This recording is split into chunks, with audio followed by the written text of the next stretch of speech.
Welcome. I'm E.G. Marshall.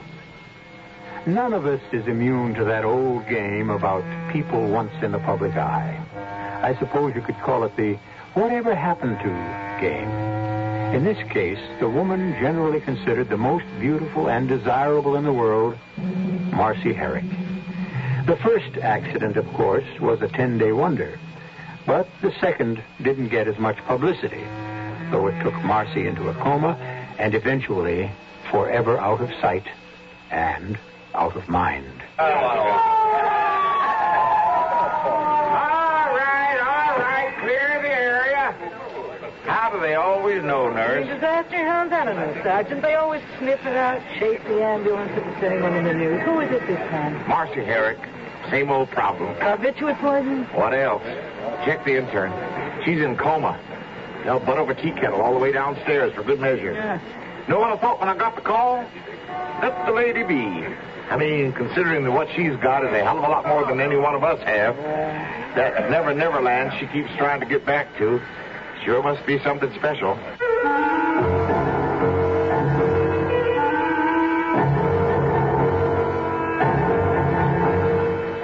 Our mystery drama, The Prison of Glass, was written especially for the Mystery Theater by Ian Martin and stars Lois Nettleton.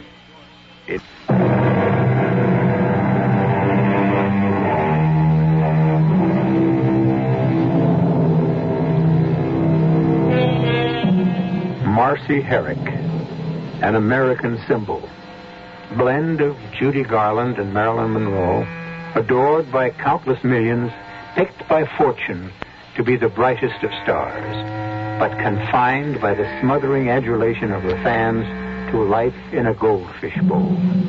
Child of fortune, queen of misfortune, a national tragedy of mob nonviolence. This is her story.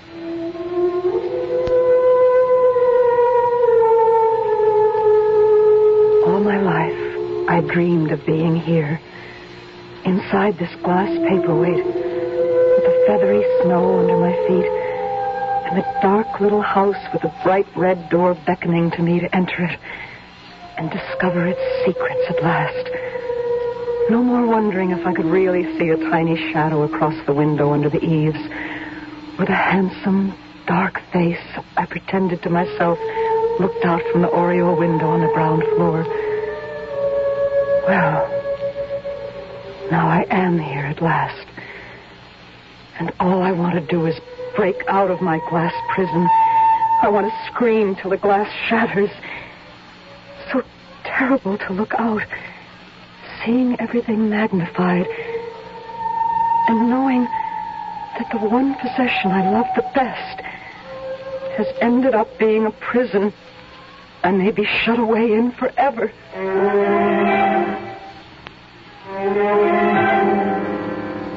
Marcy, where are you? In the living room, Mother. What are you doing? I'm playing with this paperweight. How pretty the snowstorm is. So many years since I saw snow and since... Don't you ever get over Fred. Get him off your mind. Pop? No. I'll never forget him. Do you? Of course I don't. But there's no point dwelling on the dead. Oh, every time I see the paperweight, it's like he was still in the room, laughing that funny, deep way he did, pleased that I was pleased with my presence. It's too long ago to still be mourning for him. Why? Because he's gone. I'd like to make an end of that silly child toy sometimes. You're too old to play with toys. But this isn't a toy. It's a real old antique. Pop told me. Look at the little house. And the trees planted round, and the path leading over the little hill to the door. And turn it upside down and then right side up and watch the snowflakes fall. Look, Mother, wouldn't you love to be small enough and to be able to somehow get inside there and walk up that path and knock on the door? Who do you suppose would open it? Oh, Marcy, that's enough nonsense. You know who I keep being sure it would be? Who? Pop. That's who it would be. Pop. Now, that is all. You put the paperweight down and come and get dressed. You've got a million things to do to get ready for the contest. Come on. Mother, do I have to go? To the finals? But you're going to win. So what? Well, first of all, it means money. And second, it means you can enter the state contest. And after that... I don't want to go. Why not? I hate being stared at and walked around and examined as though I was a prize heifer or an animal in the zoo. Something even worse. What are you talking about? You should see how the men look at you in the bathing suit parade and where their eyes go. It's humiliating, degrading. You mean you'd let me down? After I've devoted every minute of my life to you, working as a cleaning woman, doing other people's dirty work just so I could give you a decent home and a chance in life. I know, Mom. I want to pay you back, but not this way. Well, how else? You know I haven't got much time left to me with my heart condition. How are you going to make enough money to pay off the debts I've had to run up? Oh, no, sir. You want to pay me back, Marcy Gerstenberg? You follow the path I set for you. You'll see. One day, you're going to be a star. I don't want to be a star. Well, you can decide that when you get there. Because I'm going to keep pushing you till you get to the top. Even if it kills the both of us. Well, it killed Mom, all right, within a few years.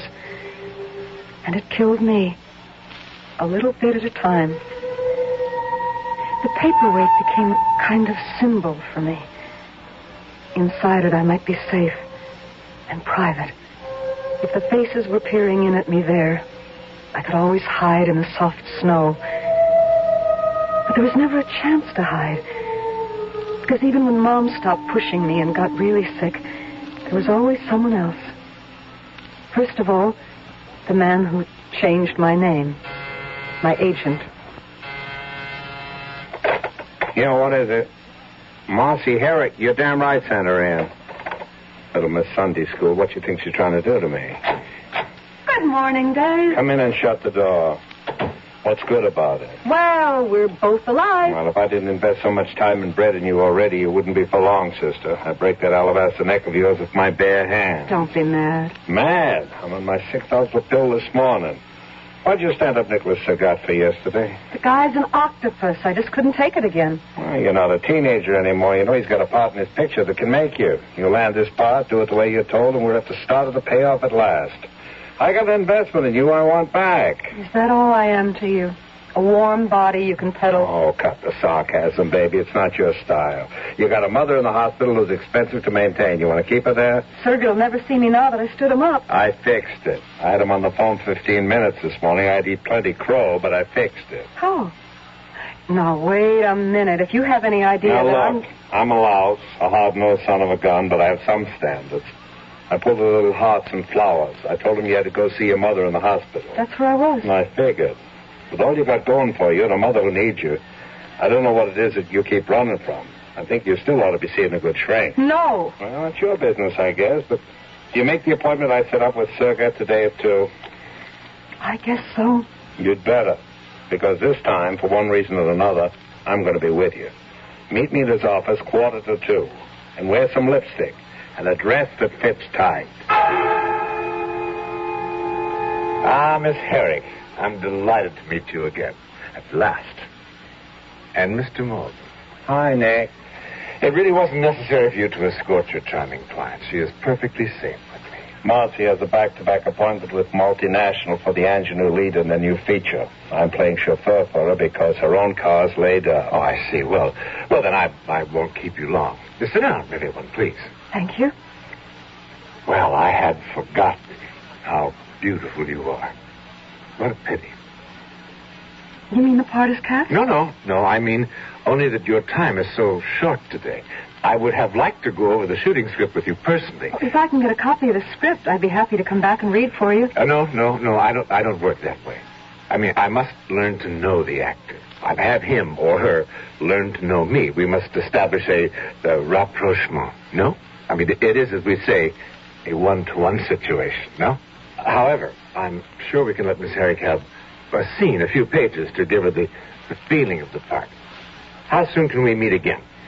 Well, if you're under any pressure, Mr. Herck... When are we not? When are we not, all of us? Name the time and the place. I'll have my client there. All right, my bungalow, on the set. Day after tomorrow at, say, 5:30. We'll be there. She. A one-to-one situation, as I said. She'll be there. Right, Marcy? Right, Dave. You make the dates.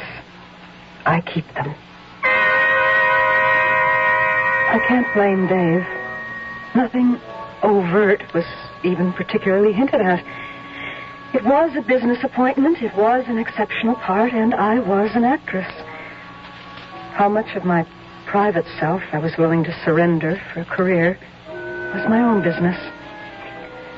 So, I kept my appointment at 5:30 with Nicholas Surgat. Ready, I suppose, to deliver.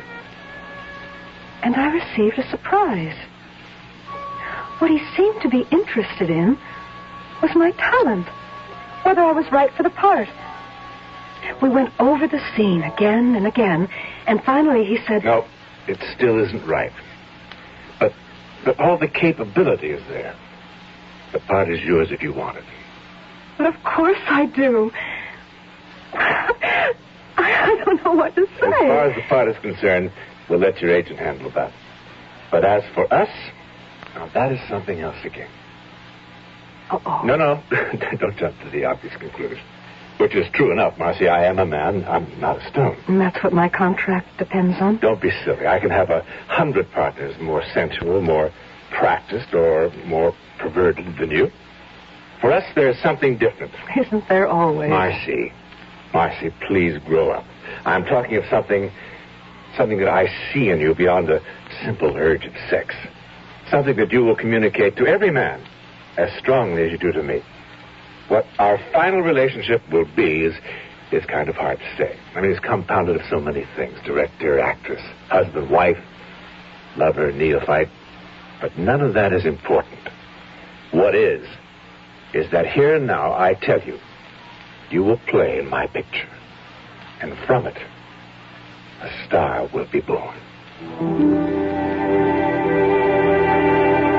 Oh, he was persuasive and passionate, and he made me believe him. Incredible to think that we never recognize, except in hindsight, the turning points of life. And that in this moment, with these few words, Nicholas Surgat had shaped my future entrapment and sealed his own death at my hands.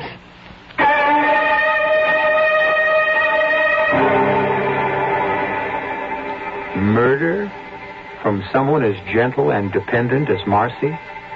And by what means? And to what end? And if indeed there was murder, by what instrument that leads to the strange imprisonment we first found Marcy immersed in at the beginning of our story? I'll return in a moment with Act 2.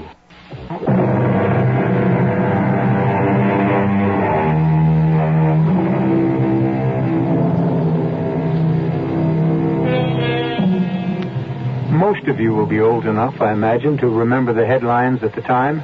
Marcy Herck, injured in fall. Beloved star in coma. Even if you don't remember them, they have little significance, for this is the true story behind those headlines. A story best told by Marcy herself. I played in Nick's picture, an experience I don't know if I'd want to live through again, except it shaped my life. All right, now let's have it absolutely quiet. We have the sticks. Action. But really, there's nothing to explain. You've made yourself perfectly clear. I have my options. The one thing I'm permitted to do is choose. Heads or tails. Cut. Okay. Just bury that. Kill the lights. We're on a break. Marcy, come on. I'll talk to you in your dressing room. I don't care what the lines seem to say, darling. It's what they mean. what they must convey to the audience. Oh, what should they convey except exactly what they say? Well, please stop talking from the naivete of your own personal morals. You think you have any choice? Why shouldn't I? Because this picture has nothing to do with your own personal little Never Never Land. That's why. It's real. It's here. It's where it's at. In the particular situation you find yourself in this script, in the part you are playing, you have no choice. And in spite of what you say, you have to know that. That I have no choice? Exactly. Then I'm playing myself? Exactly. Why do you think you were cast in this? Because you think that's all I'm capable of doing. Because I think that's what the audience wants to see, to buy. Because the quality of you is going to make you a star. What does that mean? It's a dichotomy, a contradiction, a fascinating enigma. The girl with everything, looks, figure, sex, a voice that ripples through everyone from the heart right down. And yet... And yet what? The other side. The feeling of a little girl lost that everyone wants to protect, to fuss over, arrange for, shield from harm. But I don't need to be shielded. And I'm not a sex symbol. The truth is you need a guardian, if not a lover. Now, I want to be both. We ought to be married. I'm not ready to be married yet. Perhaps not. But for your mother's sake, I think you better be. What's my mother got to do with this? Everything. She has a dream for you that she knows you'll never win for yourself. A dream that might occur to you that I don't share. Don't be ridiculous. There isn't a girl in the world who would pass up the chance to be a star. I won't even answer that. I just want to know how you know about my mother. Okay. I went to visit her in the hospital. My old world upbringing, perhaps. One asks the parents of the girl one wants to marry for their permission, or at least tacit agreement. Since the father is dead, one goes to the mother. Oh, good Lord, it's happening all over again. I'm not a person, I'm a commodity. Oh, why can't you all just leave me alone? To be what? To be I don't know what. I never even seem to have a chance to find out for myself. To be Marcy Gerstenberg, first off, I guess. After this picture, Marcy Gerstenberg will no longer exist. There will only be Marcy Herck. And if I don't want to be Marcy Herck? Pretty hard to escape. There's also one contract I don't think you could break. What? An unwritten one. For the very sick lady in the hospital. Mom? Your mother. Was going to have open heart surgery. Very expensive surgery. Don't. Listen, Marcy. Darling, what is it you're afraid of? I mean, most girls would give their eye teeth for the career that beckons you. Why in the world don't you want it? I don't know. Because I want simpler things. A man to love, children, never to ask anything more from them than they want to give. Some time to myself. I need that. My own snow paperweight world. What? Nothing. Just a special thing of my own. But most of all, Nick, I just don't feel I have the talent. I mean, just to look at me on the set. I can't get things the way a real actress should. Baby, who wants you to be an actress? I want you to be you. No one else. If I can achieve that, if you can, you'll be one of the greatest. I know you're going to be. But you need help. I think I can offer it. And best as your husband. But I don't want to be married. But it's what you need. You have to be guided, shaped, protected.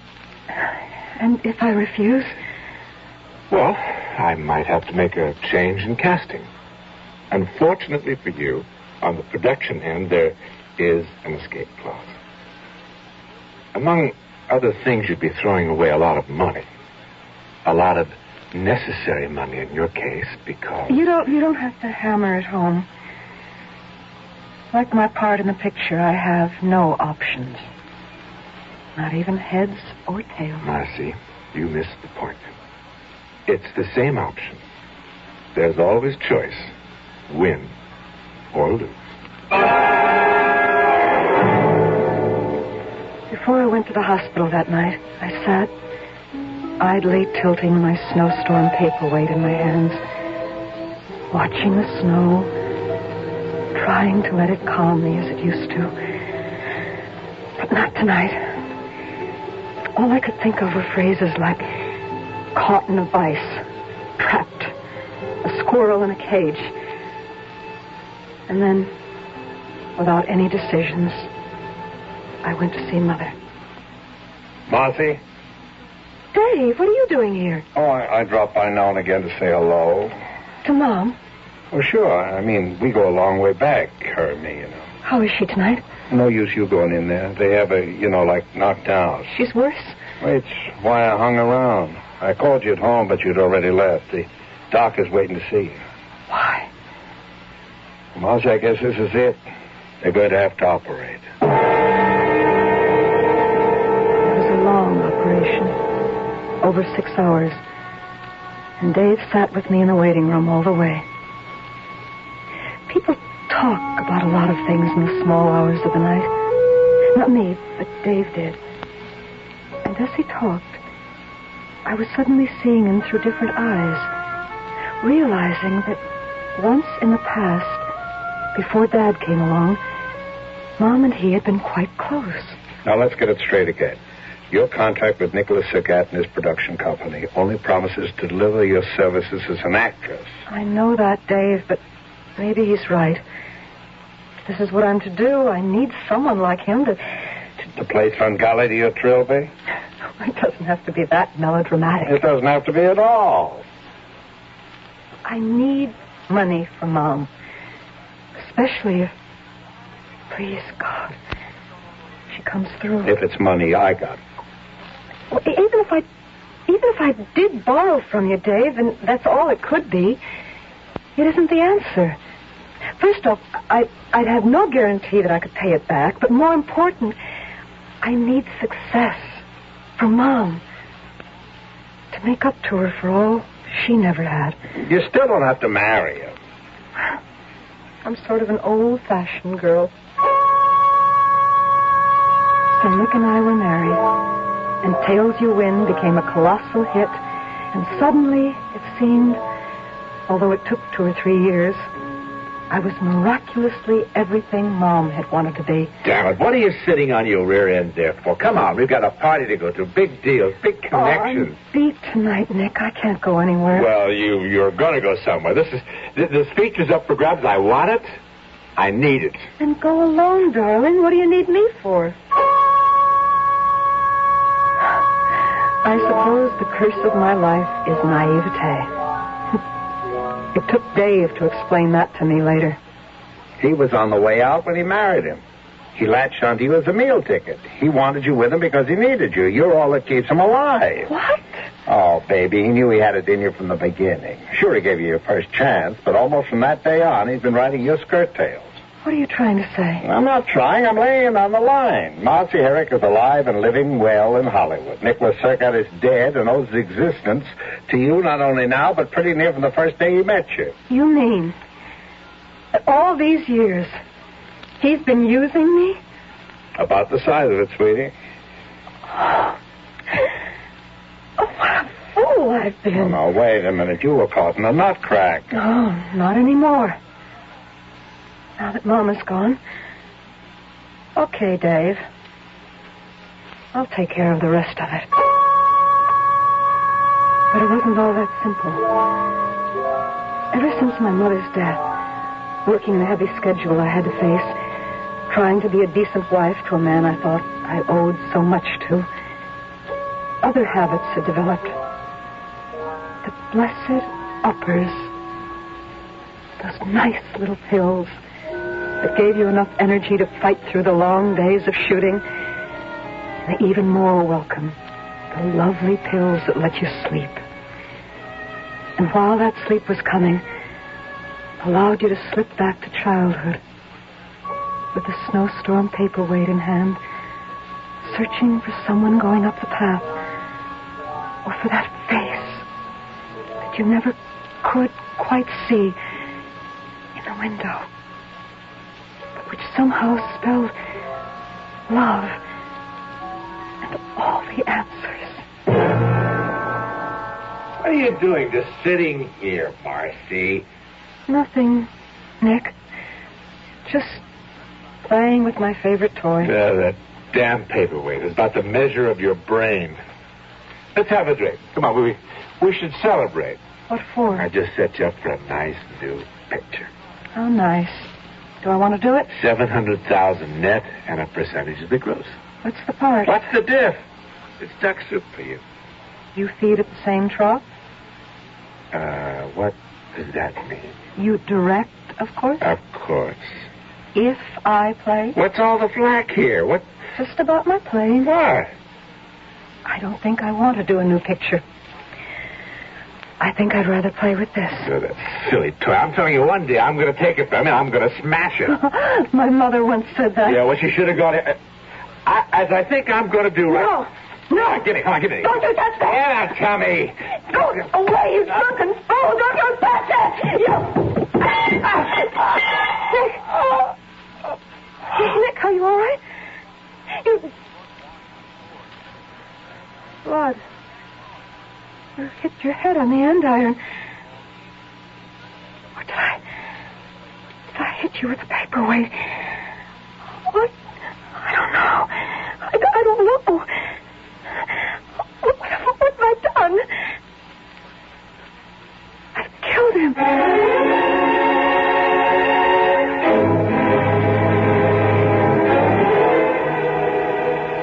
Appalled, Marcy shifts her gaze from the man, prone and unmoving on the floor, to the beloved paperweight in her hand, somehow tinged with blood.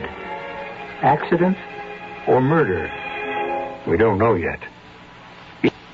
Even in the mildest of people, the force is unleashed when their privacy is invaded, or something they treasure threatened, are as primeval as the tiger that lives in all of us. I'll return shortly with Act 3.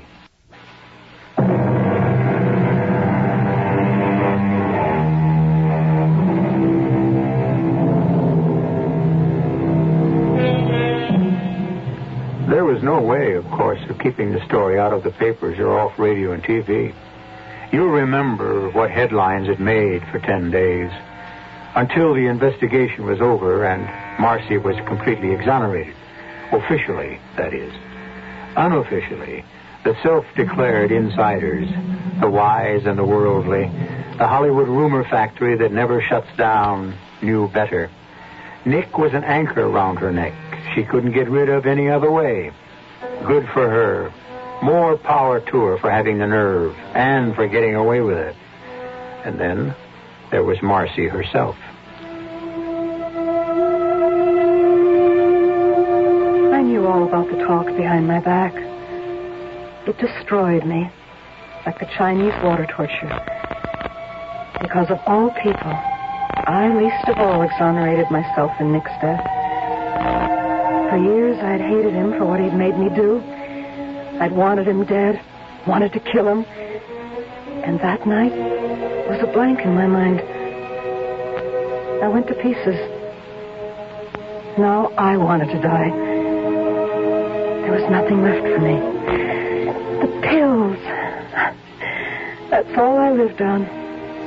All that kept me alive. Marcy, you gotta listen to me, baby. I killed him, Dave. I killed him. You didn't. He was falling down drunk. He hit his head on the andiron. No. He killed himself. No, I wished him dead. Same thing. Marcy, you need help. I have a doctor. No, there's no help for me. We struggled, Dave, because he wanted to break my paperweight. I pushed him, and that's how he fell. It was still an accident. Maybe? I don't know. I don't remember. Oh, Dave. Oh, Dave, I don't want to go on living. There's nothing left. Oh, now knock that off. I've got 3 major features lined up for you as soon as you pull yourself together. But you've got to get some help There's first. no help for me anywhere. Except maybe inside here. If I could just walk through the powdery snow and up the little path and over the hill to the house. Then maybe there'd be help. The secret of my life is here. Somewhere inside here. I've always known that. If I could only get in there and unlock the future, maybe I could find a way to want to live. Why do you believe that so strongly? What? Who are you? Paul Barkley. Dr. Paul Barkley. Who? Don't you remember? Dave Morgan recommended me to you and brought you to me. I don't remember coming here. I should think that's quite possible under the circumstances. What circumstances? You were barely semi-conscious. Oh, I know. I'd taken a tranquilizer. A barbiturate, a little heavier than a tranquilizer. Who are you? I told you. Dr. Paul Barkley. Where am I? In my office. You should be in a hospital. What kind of doctor are you? Psychiatrist. So you think I'm crazy? No. I think the whole world is. Or sane.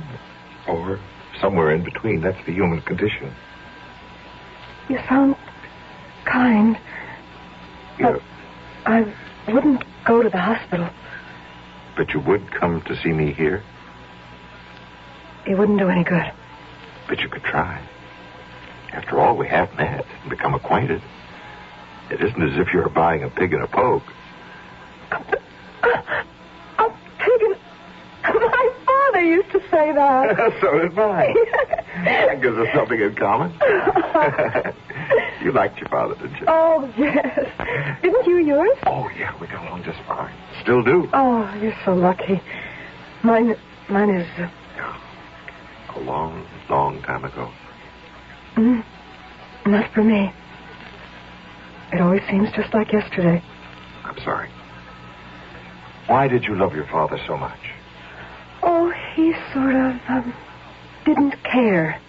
I mean, everything rolled off his back. You know? Now, Mother was always doing and planning and pushing herself and me and everyone. But Dad always found time to sit back and chuckle, tell a funny story. You didn't like your mother? I loved her. Maybe you were a little jealous of her. Why would I be jealous of her? Because she was the one who was married to your father, not you.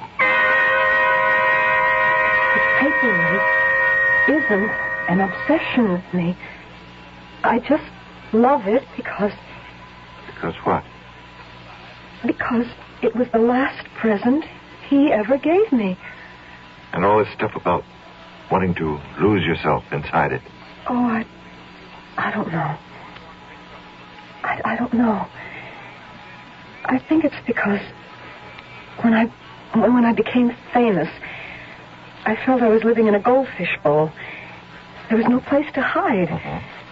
And then after, I keep thinking, somehow, if I were in there, I'd find out the real truth about me. Well, aren't you beginning to get a glimmering of the truth just from all our talks? I don't know what you mean. Tell me. It wouldn't do any good for me to tell you, Marcy. You have to find that out for yourself. I didn't know what Paul meant, but I did know one thing. More and more every day I was conscious of it.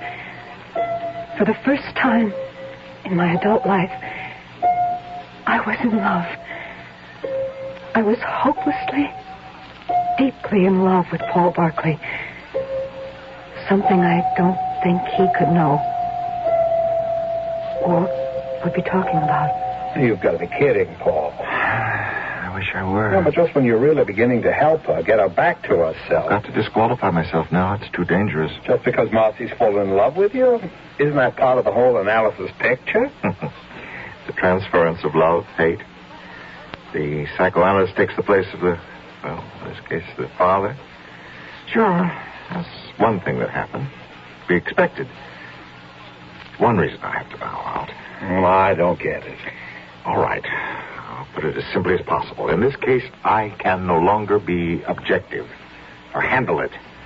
Because you see, the tables are turned. The doctor has fallen in love with his patient.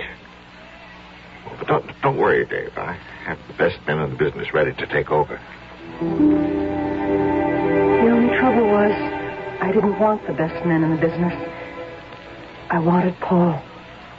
And when I found I wasn't to have him, never dreaming how he felt about me, it was my father again. And the only way I could find him was to cross the border to where he was. That's why I took the overdose of pills. And that's why, barely conscious as they took hold, some instinct of preservation helped me drag myself from the bed and head for downstairs in the open air. I never made it. Instead, I stumbled at the head of the stairs and pitched helplessly like a rag doll to a senseless heap at the bottom. What's happening, Paul? How is Marcy? Some superficial bruises, nothing. Well, is she conscious? No. Well, she's still in coma. From the pills? No, that's impossible. The hospital is taking care of to get them completely out of her system. Then it's the fall. No. There's no indication that that's the cause. But why is she in a coma? One of the aspects of the problem, catatonia. Fortunately, one of the easiest in its early stages to correct. I don't care what medical name it is. How do you bring her out of it? That's a good question. I wish I knew. I have a key, but it's too late to use it to unlock Marcy's jail.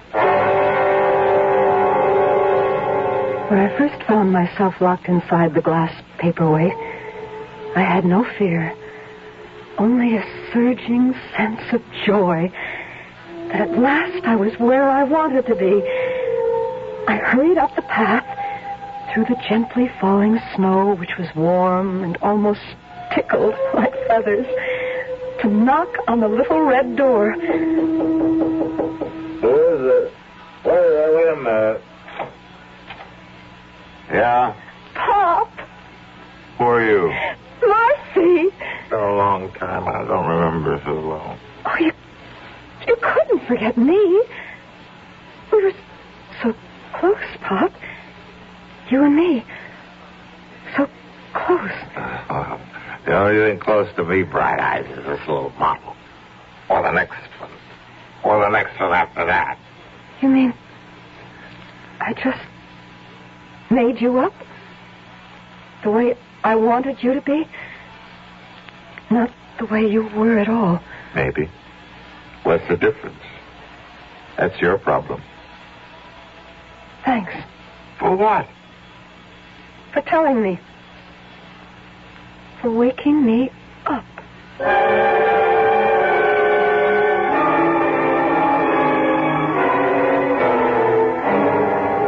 I can't look at her, Paul. She could be dead. If I can't find a trigger, she might as well be. Oh, that silly paperweight. How did it get to the hospital? It was clasped in her hand. We had to force her fingers open to free it. She's so damned intense. Why is this piece of junk so important to her? It's a symbol, Dave. Why was her father so important? Was he so wonderful?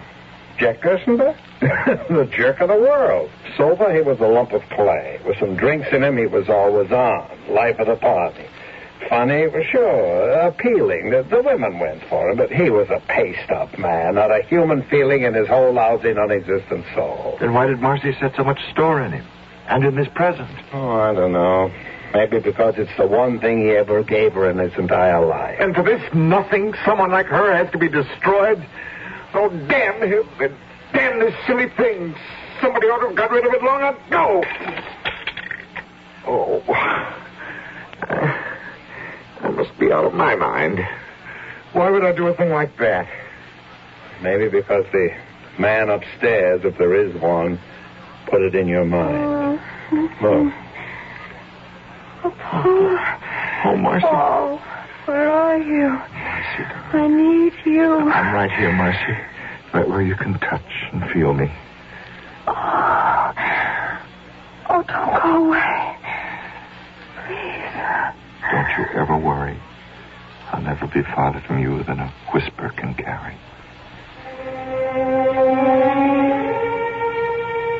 That's how I escaped from my glass prison, and how I became Mrs. Paul Barkley in a private world with 3 children and happiness and no need to look further. So, to the press and all the media, I am no longer news or interesting, even to you who are listening. The story is finished. The beginning of everything for me, but for you, the end.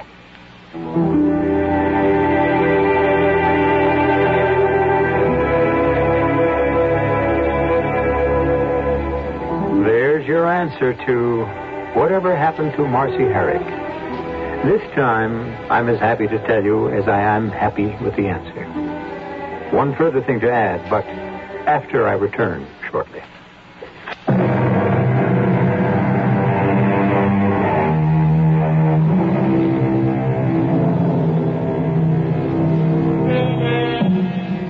A very brief postscript, but an important one. Neither I, nor Marcy, nor Dr. Paul Barkley would like to leave the impression that she was miraculously cured overnight.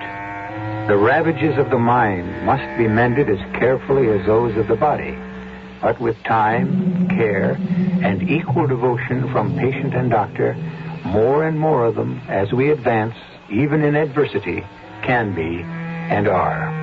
It isn't always one, but there is still hope for the human race. Our cast included Lois Nettleton, John Newland, Hans Conried, Peg LaCentra, and Barry Kroger. The entire production was under the direction of Himan Brown. Radio Mystery Theater was sponsored in part by Anheuser-Busch Incorporated, Brewers of Budweiser, and Buick Motor Division. This is E.G. Marshall inviting you to return to our Mystery Theater for another adventure in the macabre. Until next time, pleasant dreams.